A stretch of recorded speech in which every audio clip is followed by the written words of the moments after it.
So this is something extraordinary. How is it that the Quran, we have not examined the Quran. As an ummah, we have a romantic attachment to the Quran. Most of us say, oh, the Quran, what a great book, and have never even read it. They've never read it, right? We're like people in the restaurant who look at the menu for 50 years and never order to taste the food.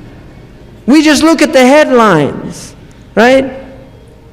Right? You go into the restaurant and it says shish kebab, and you don't even know what that is. And you just look at it and stare at it. And the garçon comes to the table and says, would you like to take your order? I'm still thinking about it, right? Really, that's what we're like. We're like people that have never bothered to taste the food that Allah has given us. Food for thought, right? Food for thought. The Quran, and this is why this romantic attachment to Islam is a flimsy attachment. It's an attachment that leads to extremities. It's an attachment that leads to passion when one is impassioned.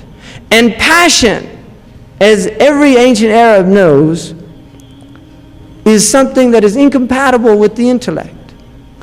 Like in the story Imam al-Qushayri mentions about the Usfur, there was a sparrow on the top of Sulaiman's place of worship, and he was trying to convince a female sparrow that he was a worthy mate, and she wasn't paying any attention. This is a story. And he said, you know, if I wanted, I'd turn this dome right over on the head of Sulaiman for you. And so Sulaiman, who knew who knew the interpretation of the birds, called him down.